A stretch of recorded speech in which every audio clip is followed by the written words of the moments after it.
안녕하세요. 오늘은 야고보서 4장 1절부터 12절까지 내용을 가지고 목장 성경 공부를 하도록 하겠습니다.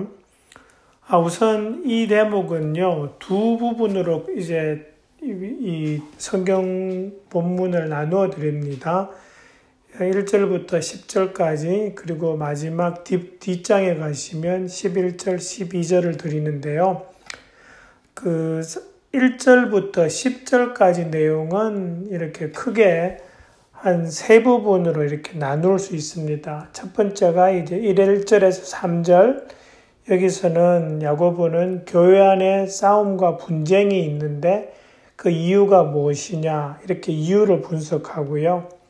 그 다음에 4절부터 6절까지에는 그 앞에 나온 그 원인 분석에 이어서 그 분쟁을 하지 않으려면 세상의 가치를 따라서 살지 말고 하나님이 원하시는 방식으로 살아가야 한다라는 그런 말씀을 합니다. 그리고 이제 7절부터 10절까지 내용에서는 그렇게 앞에서 이야기한 걸 한 번 더 설명합니다. 세상을 따라가지 않고 하나님 방식으로 살아가기 위해서는 한 5가지 정도 이렇게 하면 좋다라고 그렇게 해결책을 제시하는 것으로 그 10절까지 내용을 이렇게 전개하고 있습니다. 그 1절, 2절 내용을 보시면은요, 그렇게 이야기하죠. 여러분 가운데 싸움이나 분쟁이 무엇 때문에 일어납니까? 근데 그것이 어디서 나오냐 하니까 육신의 욕심에서 생기는 것이 아닙니까? 그렇게 이제 이야기합니다. 여기서 이제 주목할 것은 교회 안에서 있는 어떤 특별한 분쟁이나 싸움을 언급하는 것은 아닙니다. 그냥 일반적으로 그냥 싸움이나 분쟁이 있다라는 것을 언급하고 그 싸움이나 분쟁의 이유가 뭐냐 하니까 세상적 욕심이라는 거죠. 육신의 욕심, 그죠?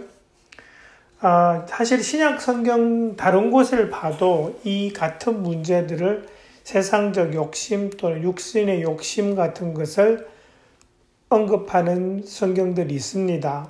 예를 들어서 베드로전서 2장 10절 같은 경우에 사도 베드로는 육신의 정욕을 이야기하고요.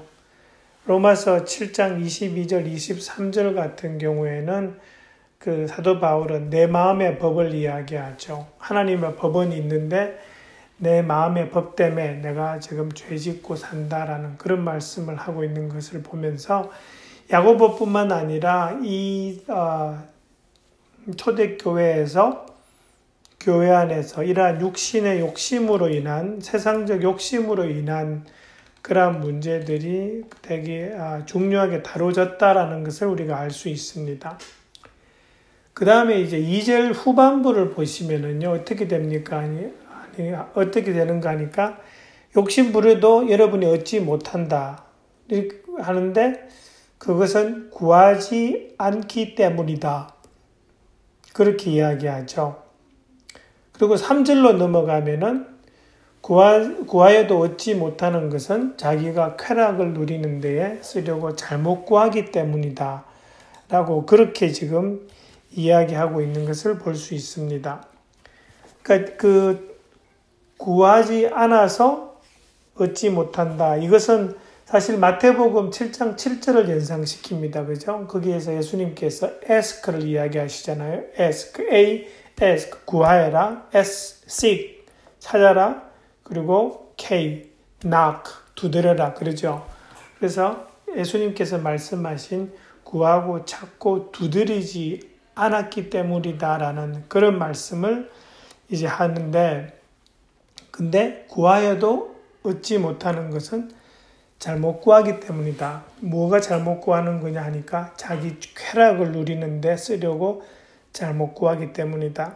그러니까 예수님께서 구하고 찾고 두드리면 응답해 주신다 그러셨는데 응답을 받지 못하는 이유는 뭐냐 하니까 하나님의 뜻을 따라서 구하였기 때문이다. 다시 말해서 구하는 동기가 잘못되었기 때문이다 라고 그렇게 이야기하고 있는 것입니다.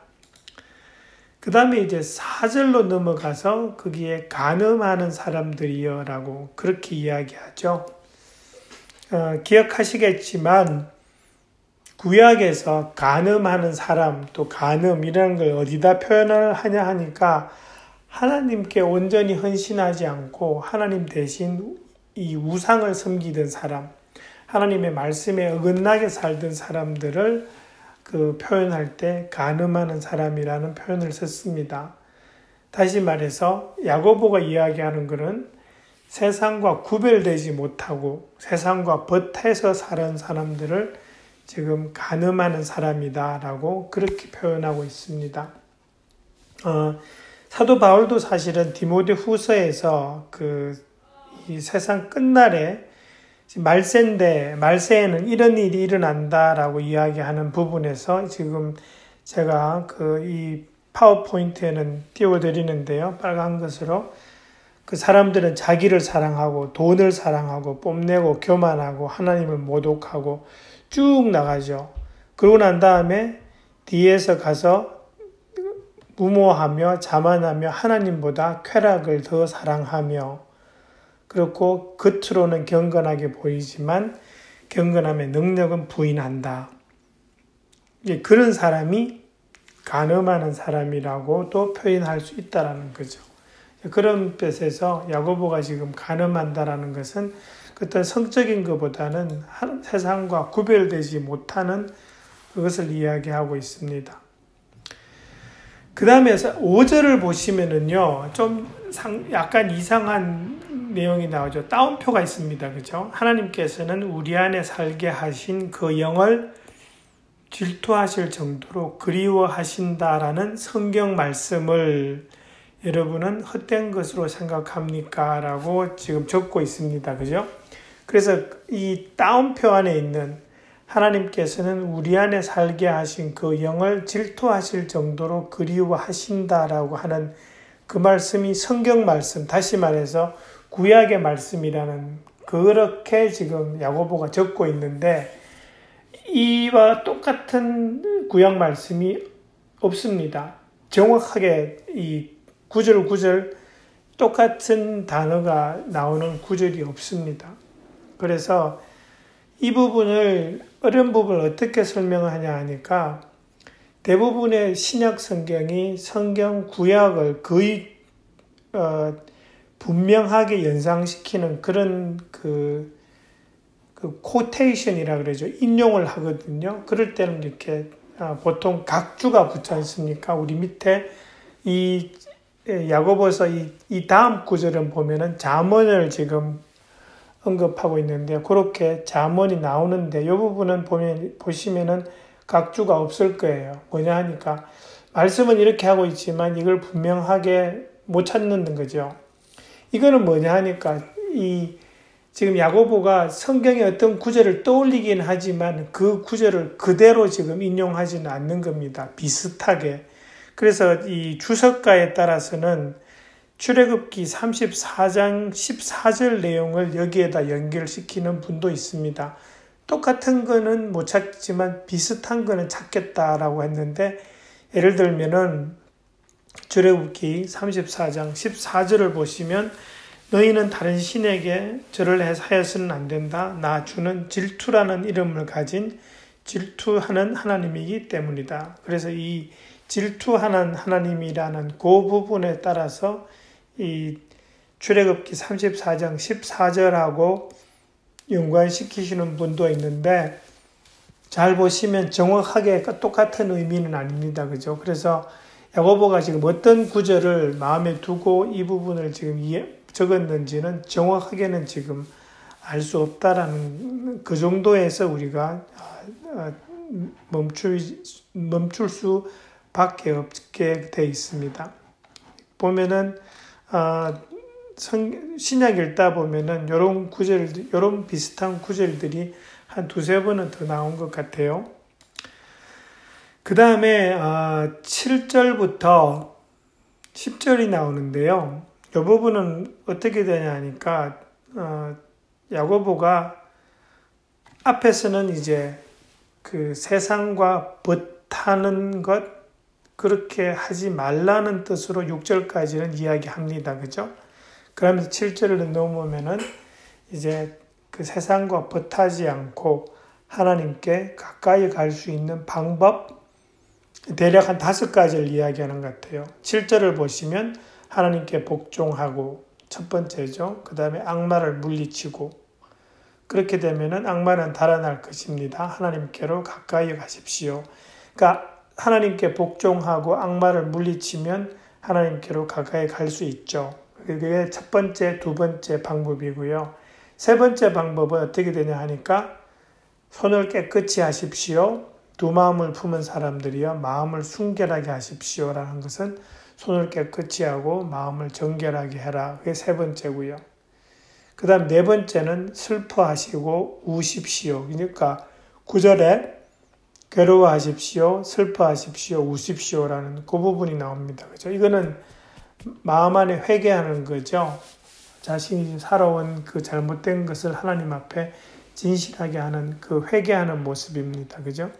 그 다음에 10절에서 주님 앞에서 자신을 낮추십시오라고 그렇게 5가지 방법을 지금 이야기하고 있습니다. 근데 그 8절로 넘어가면은 그 손을 깨끗이 하는가 하고 순결하게 되는가 하고 이 유대인들의 어떤 정결 의식을 연상시키죠. 손 씻고 먹기 전에 손 씻고 그 다음에 제사장들 같으면은 성전에 들어갈 때 몸을 반드시 씻게 되어 있었습니다. 그죠? 그러니까 손 또 육신을 정결하게 하는 것이 마음에 있는 깨끗한 마음과 연결되는 그런 것을 우리 구약에서 볼 수 있는데요. 그 예로 들 수 있는 것이 이제 시편 24편 4절 같은 경우입니다. 이렇게 합니다. 깨끗한 손과 해맑은 마음을 가진 사람, 헛된 우상에게 마음이 팔리지 않고 거짓 맹세를 하지 않는 사람이다. 그러니까 어떤 사람이 깨끗한 손과 해맑은 마음 가진 사람, 그러니까 이게 하나님께 온전히 이렇게 디보트되어 있는 그런 사람을 지금 이야기하고 있는 것입니다. 그 다음에 그 죄인하고도 두 마음 품은 사람하고도 계속 연관이 되죠. 8절에서. 그러니까 비슷한 의미입니다. 그러니까 이게 예수님께서도 그러시잖아요. 너희는 두 주인을 섬기지 못한다. 그죠? 돈을, 재물을 섬기든지 예수님을 섬기든지 둘 중에 하나라고 하는데 이 두 마음을 품은 사람도 이 죄인에 같이 들어가는 건데 여기서는 이 두 마음이 그런 의미죠. 그죠? 하나님께 완전히 헌신되어 있어야 되는데 한 발은 세상에 한 발은 하나님 나라에 이렇게 또 같이 하려고 두 마음 품은 사람, 그런 사람을 지금 죄인하고 같은 식으로 지금 연결을 하고 있다는 것을 우리가 볼 수 있습니다. 그 다음에요, 또 뒤에 그 9절하고 10절을 보시면 괴로워하고 슬퍼하고 우십시오 했는데 웃음을 슬픔으로 바꾸십시오라고 나오죠. 이거는 그런 거죠. 우리가 죄 짓고 삽니다. 근데 죄 짓고 사는 그 상황을 그냥 웃어 넘기는 거죠. 다른 사람도 다 그래. 이 정도는, 이 정도쯤은 괜찮아라고 그렇게 이제 세상적으로 뒤에도 보면은 기쁨을 근심으로 하라는 그 부분도 마찬가지죠. 세상 가운데 살면서 좋지 않은 것인데도 그냥 같이 기뻐하는 거죠. 세상 사람과. 그런 부분을 지금 이야기하는 겁니다.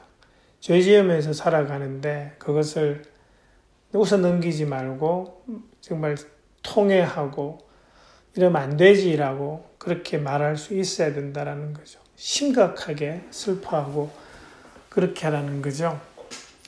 그 다음에 또 보시면 10절에서 주님 앞에서 자신을 낮추십시오라는 그 말씀을 하는데요. 이게 하나님 앞에서 자신을 낮춘다는 것은 교만하지 않는 거죠. 그 다음에 하나님께 마음을 쏟지 않았어요. 예전에는. 지금은 돌이켜서 이제 회개하는 거죠. 그러고 난 다음에 누구를 의지해요? 예전에는 나 자신을 의지했지만 이제는 하나님의 인도하심과 하나님의 능력을 의지하는 거죠. 그것이 이제 이 하나님 앞에서 자신을 낮추는 일이라는 겁니다. 그렇게 자신을 낮추면 하나님께서 겸손해진 사람을 높여주신다라는 그런 말씀을 하고 있습니다. 그 다음에 이제 그 11절, 12절로 넘어오면은요, 살짝 이제 그 내용이 바뀝니다. 그죠? 그 앞에서는 세상과 벗하지 말라 그랬고, 뒤로 넘어오면은 서로 비방하지 말라 그렇게 됩니다. 그래서 이거는 사실은 그 앞부분에 나온 내용하고 조금 연관이 되는 것 같아요. 4장 1절에서 싸움이나 분쟁인데 이 헐뜯지 말라라는 것은 다른 사람에 대해서 말을 할 때 거짓을 이야기하든지 아주 나쁘게 악의적인 그런 말을 하지 말라는 거거든요. 그럼 이게 싸움이나 분쟁과 연결이 될 수 있는 거죠. 내가 어떤 다른 사람에 대해서 악의적으로 또 거짓을 이야기하면 싸움이나 분쟁이 일어날 수 있습니다. 그죠? 그 부분을 지금 이야기한다고 볼 수 있습니다. 그러면서 야고보가 율법이 나오는 거죠. 그죠? 이게 무슨 율법이냐 하니까 이런 겁니다. 예를 들어서 온 마음을 다해서 하나님을 사랑하고 두 번째 계명도 이와 같은데 내 이웃을 내 몸과 같이 사랑하여라. 이 내 몸과 같이 이웃을 사랑하는 것은 사실은 레위기 19장 18절에 나오는 말씀입니다. 그것이 구약의 계명이죠. 그죠? 내가 다른 형제 자매에 대해서 헐뜯는 그런 말을 하게 되면 그것은 이 계명을 어기는 거죠. 율법을 행하는 사람이 아니라 율법을 심판하는 사람이 된다라는 거죠. 그러면서 이제 거기에서 사실은 그러니까 헐뜯지 마라. 헐뜯는 것은 율법에 거스르는 행위다라고 멈출 수도 있을 것 같은데 12절에 가보면 야고보는 한 걸음 더 나갑니다.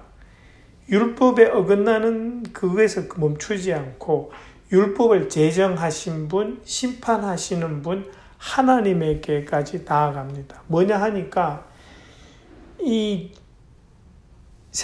헐뜯는 말을 하는 것은 하나님께 대한 도전이라는 거죠. 왜냐 하니까 내가 지금 헐뜯는 말을 하고 악의적으로 말하는 것은 이웃을 내가 지금 심판하는 거거든요. 정죄하는 거. 그것은 나한테 있는 고난이 아니라는 거죠. 그 고난은 하나님께 있는데 그 하나님의 권위에 내가 지금 한 발을 들여버리는 그런 행위라는 거죠. 그만큼 이웃에 대해서 나쁜 말을 하는 것이 좋지 않다라는 것을 한 걸음 더 강조하고 있는 것을 우리가 볼 수 있습니다. 그래서 오늘은 이 야고보서 4장 12절까지 내용을 가지고 목장 성경 공부를 해보았습니다. 혹시 또 질문이 있으시면 카톡방을 사용해 주시고요. 또 잘 준비하셔서 목장 식구들과 은혜로운 시간 보내시기 바랍니다. 감사합니다. 수고해 주시기 바랍니다.